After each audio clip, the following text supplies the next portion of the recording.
Kemuliaan bagi Allah di tempat yang maha tinggi. Damai sejahtera di bumi di antara manusia yang berkenan kepadanya. Tuhan menyertai saudara. Rohnya menyertai saudara. Kasih karunia Tuhan kita Yesus Kristus, kasih setia Allah Bapa, serta persekutuan dengan Roh-Nya yang kudus menyertai saudara sekalian. Amin. Bapak Ibu dan saudara-saudari yang dikasihi Tuhan, firman Tuhan yang akan kita renungkan pada hari ini terambil dari Injil Yohanes pasal 4 ayat 5 sampai ayatnya yang ke-14. Saya akan bacakan kepada kita semua. Beginilah firman Tuhan. Maka sampailah ia ke sebuah kota di Samaria yang bernama Sikhar, dekat tanah yang diberikan Yakub dahulu kepada anaknya Yusuf. Di situ terdapat sumur Yakub. Yesus sangat letih oleh perjalanan, karena itu ia duduk di pinggir sumur itu. Hari kira-kira pukul 12. Maka datanglah seorang perempuan Samaria hendak menimba air. Kata Yesus kepadanya, "Berilah aku minum." Sebab murid-muridnya telah pergi ke kota membeli makanan. Maka kata perempuan Samaria itu kepadanya, "Masakan engkau seorang Yahudi minta minum kepadaku seorang Samaria? Sebab orang Yahudi tidak bergaul dengan orang Samaria." Jawab Yesus kepadanya, "Jikalau engkau tahu tentang karunia Allah dan siapakah dia yang berkata kepadamu, 'Berilah aku minum,' niscaya engkau telah meminta kepadanya dan ia telah memberikan kepadamu air hidup." Kata perempuan itu kepadanya, "Tuhan, engkau tidak punya timba dan sumur ini amat dalam. Dari manakah engkau memperoleh air hidup itu? Adakah engkau lebih besar daripada bapa kami Yakub yang memberikan sumur ini kepada kami dan yang telah minum sendiri dari dalamnya, ia serta anak-anaknya dan ternaknya?" Jawab Yesus kepadanya, "Barang siapa minum air ini, ia akan haus lagi. Tetapi barang siapa minum air yang akan kuberikan kepadanya, ia tidak akan haus untuk selama-lamanya. Sebaliknya, air yang akan kuberikan kepadanya akan menjadi mata air di dalam dirinya yang terus-menerus memancar sampai kepada hidup yang kekal." Demikian pembacaan firman Tuhan. Mari kita berdoa. Terima kasih Tuhan atas penyertaan-Mu di dalam kehidupan kami sampai saat ini. Dan di tengah-tengah persekutuan kami yang dilaksanakan di keluarga kami masing-masing, kami rindu untuk mendengarkan firman Tuhan. Kami memohon urapan Roh Kudus-Mu hadir di dalam tubuh dan hidup kami, sehingga kami siap untuk ditaburi firman Tuhan yang hidup. Berkati kami Tuhan, dan saat ini kami siap untuk mendengarkan firman Tuhan. Dalam nama Yesus Kristus kami berdoa. Amin.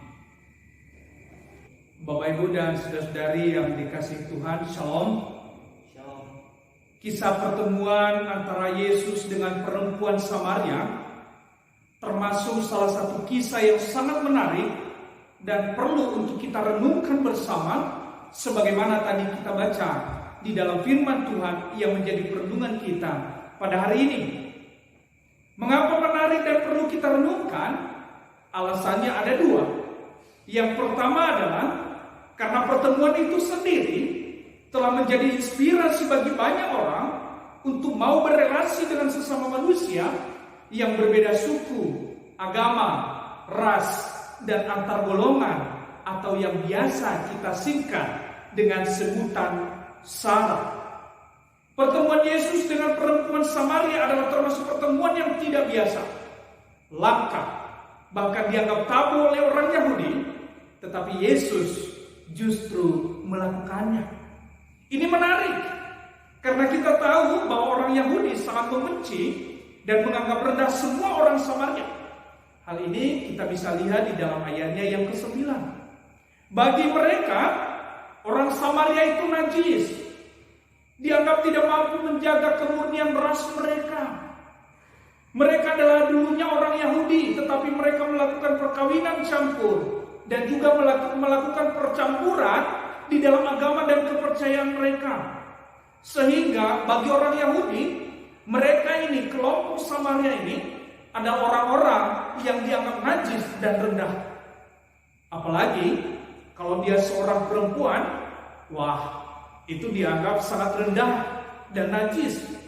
Sudah Samaria, perempuan lagi. Tetapi Bapak Ibu dan saudara-saudari yang dikasihi Tuhan, Yesus tidak peduli dengan stigma, persepsi, dan level yang telah diberikan terhadap kelompok Samaria. Hal ini ia buktikan ketika ia hendak kembali ke Galilea saat pulang dari pelayanan di Yudea. Ini kita bisa lihat di dalam ayat 3 sampai ayat 5. Ia memilih melintasi daerah orang-orang Samaria yang dianggap najis itu. Daerah yang biasanya dihindari oleh orang-orang Yahudi. Di sana ia berhenti di kota Sikhar dan duduk di pinggir sumur Yakub, tempat orang-orang Samaria biasa mengambil atau menimba air. Dan Anda tahu di sana ia bertemu siapa? Ya, Yesus bertemu dengan seorang perempuan Samaria dan membuka pembicaraan dengan dia yang sedang menimba air. Pertemuan yang tidak biasa ini tentu menimbulkan keheranan bagi perempuan Samaria dan juga nanti respon murid-murid Yesus. Mereka juga merasa heran kenapa Yesus mau melakukan pertemuan tersebut dan mau bercakap-cakap dengan perempuan Samaria.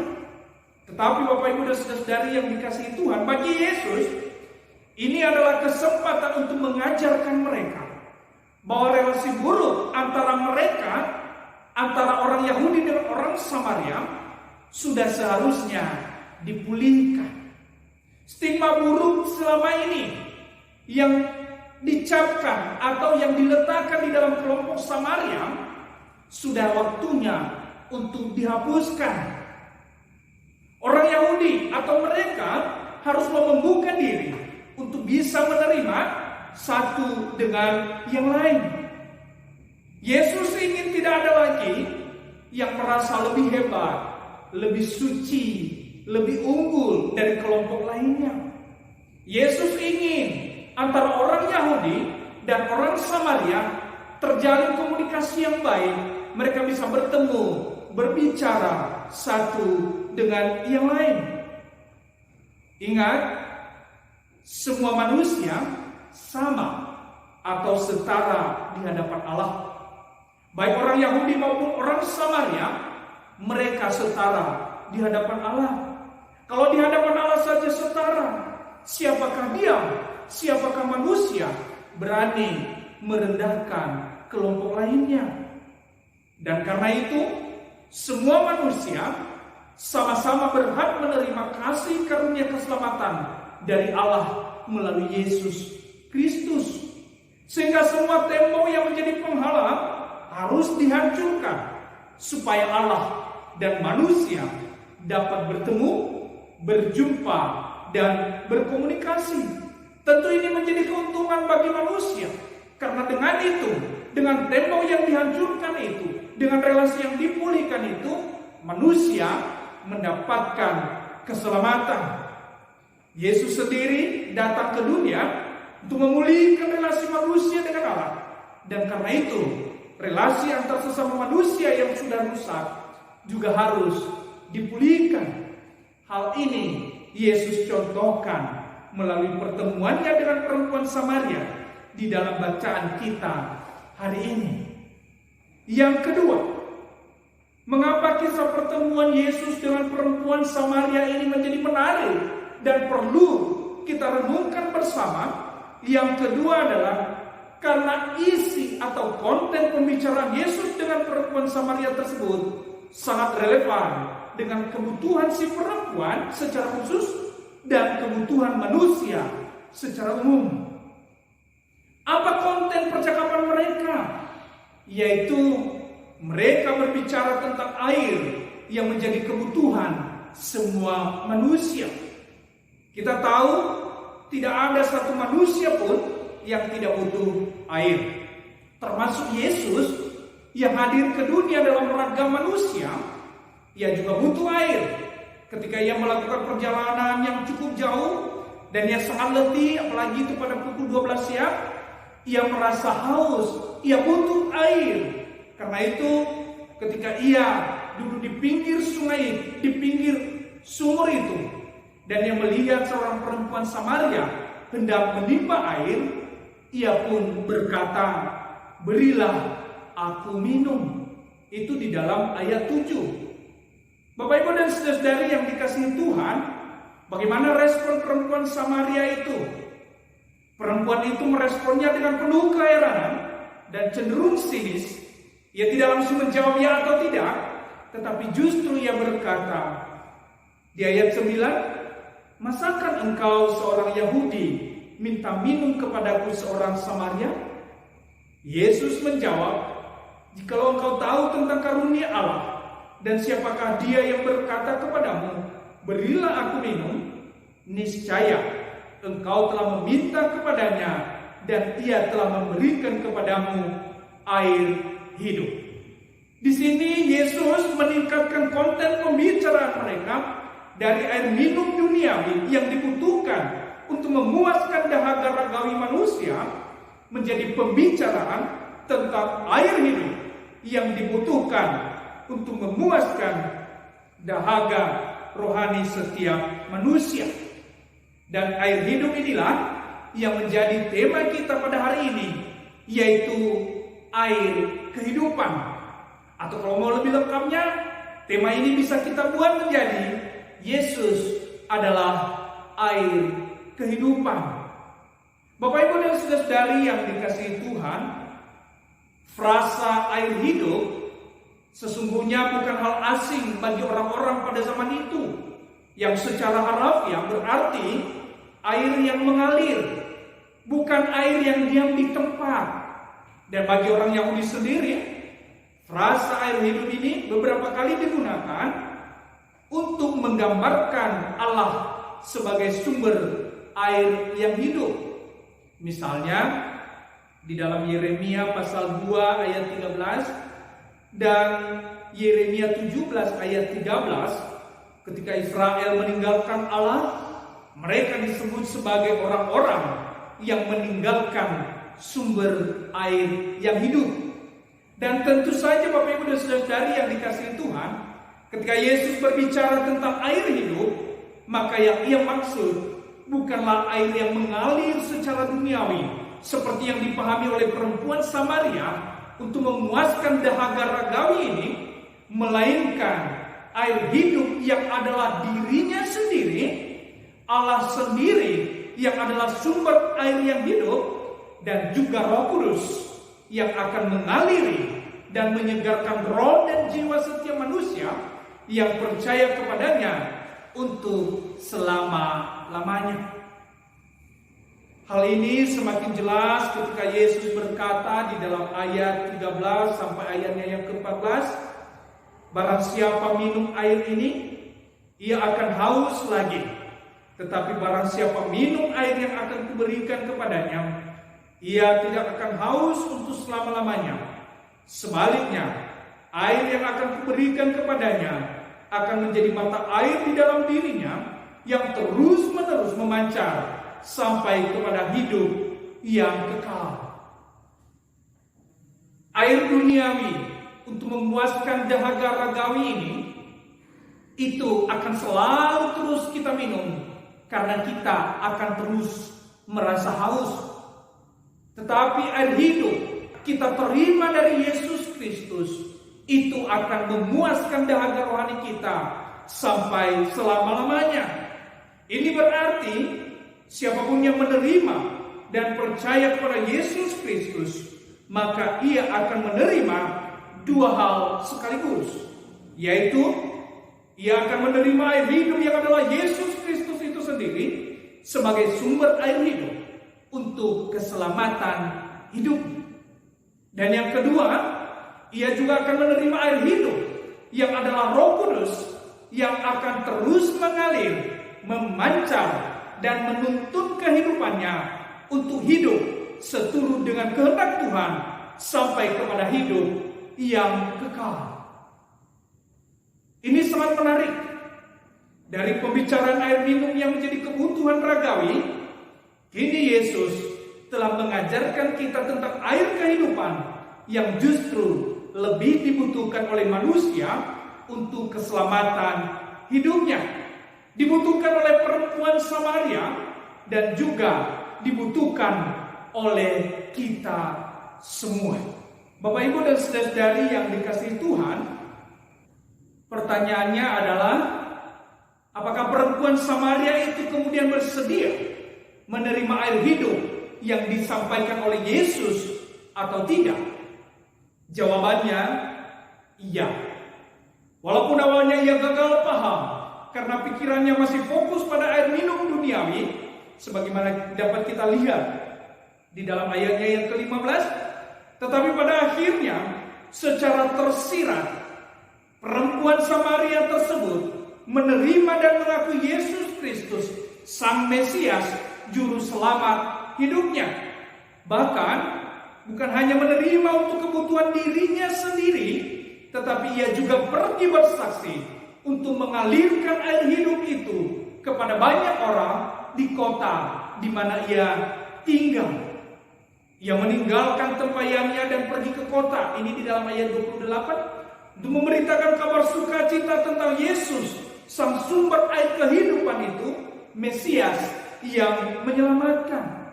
Sehingga banyak orang Samaria dari kota itu yang juga turut menjadi percaya kepada Yesus Kristus. Mereka menerima Yesus, Sang sumber air kehidupan itu, menjadi sumber keselamatan di dalam kehidupan setiap mereka.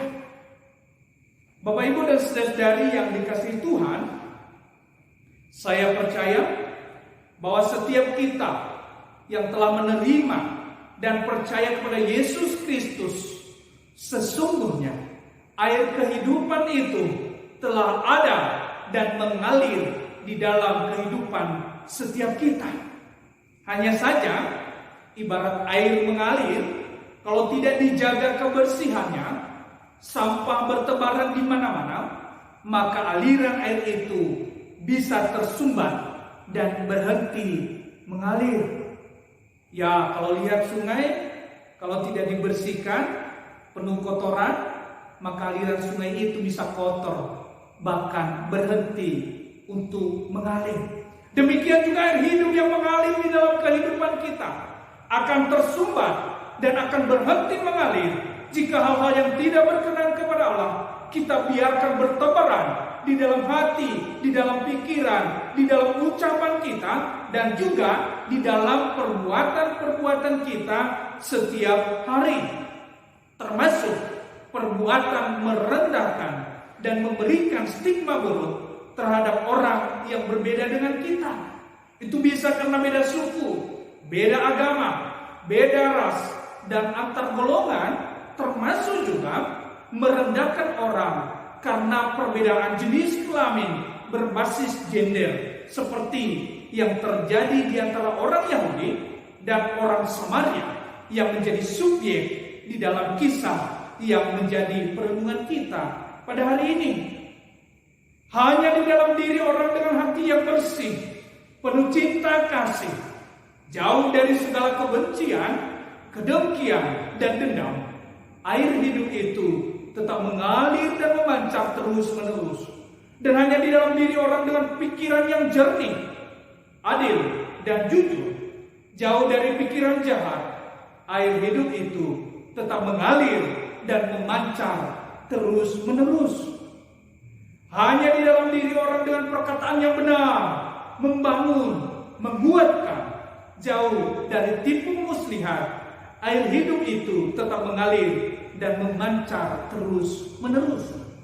Dan hanya di dalam diri orang dengan perbuatan-perbuatan yang baik, penuh kepedulian, mau berbagi, mau berkorban, air hidup itu tetap mengalir dan menjadi mata air yang terus-menerus memancar sampai kepada hidup yang kekal. Bahkan bukan lagi hanya dirinya yang merasakannya, tetapi orang lain juga turut merasakan aliran kehidupan itu, aliran air kehidupan itu yang telah mengalir di dalam kehidupan setiap kita. Kita telah menerima air kehidupan, dan mari kita pancarkan air kehidupan itu dimanapun dan kapanpun. Tuhan Yesus memberkati. Ayat hafalan, ayatnya yang ke-14, kita baca secara bersama-sama. 1, 2, 3. Tetapi barang siapa minum air yang akan kuberikan kepadanya, ia tidak akan haus untuk selama-lamanya. Sebaliknya, air yang akan kuberikan kepadanya akan menjadi mata air di dalam dirinya yang terus-menerus memancar sampai kepada hidup yang kekal. Mari kita berdoa.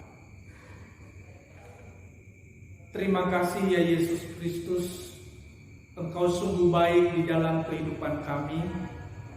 Kami juga merasakan bahwa Engkau hadir di tengah-tengah ibadah kami di rumah masing-masing. Dan kami juga percaya bahwa Engkau sungguh telah berbicara kepada kami melalui firman Tuhan yang disampaikan oleh hamba-Mu, yang mengingatkan kami tentang kisah pertemuan antara Yesus dengan perempuan Samaria. Bahwa pertemuan itu sendiri sungguh mengajarkan kami untuk mau terbuka, mau membuka relasi dengan siapapun, dengan yang berbeda suku dan juga berbagai perbedaan-perbedaan lainnya. Engkau juga mengajarkan kami bahwa apa yang mereka bicarakan sungguh relevan, sungguh bermakna di dalam kehidupan kami.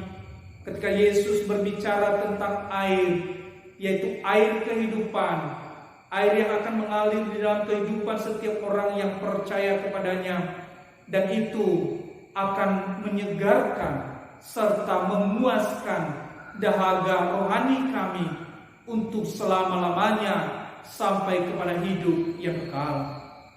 Kami adalah umat-Mu, warga jemaat Gereja WKP Gunung Stoli Kota. Kami adalah orang-orang yang telah mengaku beriman dan percaya kepada-Mu, dan kami yakin bahwa air kehidupan itu, yang adalah Yesus Kristus itu sendiri, Allah sendiri dan Roh Kudus sendiri, telah ada di dalam kehidupan kami, telah mengalir di dalam hidup kami, dan Engkau mengajarkan kami supaya kami juga mau mengalirkan air hidup itu kepada siapapun. Dulu di dalam kisah ini, perempuan Samaria yang menerima air hidup itu, ia juga mengalirkannya, memberitakannya kepada semua orang di kotanya. Sehingga bukan hanya dia yang dipuaskan, bukan hanya dia yang diselamatkan, tetapi banyak orang di kotanya juga turut menerima keselamatan dari Allah. Kami berdoa untuk warga jemaat kami Gereja WKP Gunung Stoli Kota dimanapun berada, dengan berbagai pergumulan kehidupan mereka. Kiranya Tuhan membuka jalan. Sekiranya mereka sedang sakit, Tuhan sembuhkan penyakit mereka. Sekiranya mereka bergumul oleh karena masalah ekonomi, masalah pekerjaan dan kebutuhan hidup, kami mohon belas kasihanilah mereka Tuhan. Penuhilah segala kebutuhan mereka, buka jalan, berkati pekerjaan, berkati usaha, karena melalui itu rezeki, berkat dari Tuhan akan tercurah di dalam kehidupan mereka. Kami berdoa untuk bangsa dan negara kami, kiranya Tuhan memberkati para pemimpin kami dan memberi hikmat supaya mereka bisa memimpin kami dengan sebaik-baiknya, mulai dari presiden, gubernur, wali kota, bupati, dan sampai kepada tingkat desa. Kiranya Tuhan memberkati mereka semua dan memampukan mereka untuk memimpin masyarakat dengan sebaik-baiknya. Ya Tuhan, kami berdoa untuk saudara-saudara kami secara khusus yang sedang menderita karena COVID-19. Kiranya Tuhan sembuhkan mereka dan kiranya Tuhan kuatkan iman mereka sehingga mereka tetap setia kepada Tuhan dan Tuhan akan memulihkan kesehatan mereka dengan sempurna. Inilah doa kami Tuhan. Kami sampaikan di dalam nama Tuhan kami Yesus Kristus yang mengajarkan kami doa Bapa kami yang demikian. Bapa kami yang di surga, dikuduskanlah namamu, datanglah kerajaanmu, jadilah kehendakmu di bumi seperti di sorga. Berilah kami pada hari ini makanan kami yang secukupnya, dan ampunilah kami akan kesalahan kami, seperti kami juga mengampuni orang yang bersalah kepada kami. Dan janganlah membawa kami ke dalam pencobaan, tetapi lepaskanlah kami daripada yang jahat. Karena Engkaulah yang empunya kerajaan dan kuasa dan kemuliaan sampai selama-lamanya. Amin. Terimalah berkat Tuhan. Tuhan memberkati engkau dan melindungi engkau. Tuhan menyinari engkau dengan wajah-Nya dan memberi engkau kasih karunia. Tuhan menghadapkan wajah-Nya kepadamu dan memberi engkau damai sejahtera sampai selama-lamanya. Amin. Ibadah kita telah selesai. Tuhan Yesus memberkati. Shalom. Shalom.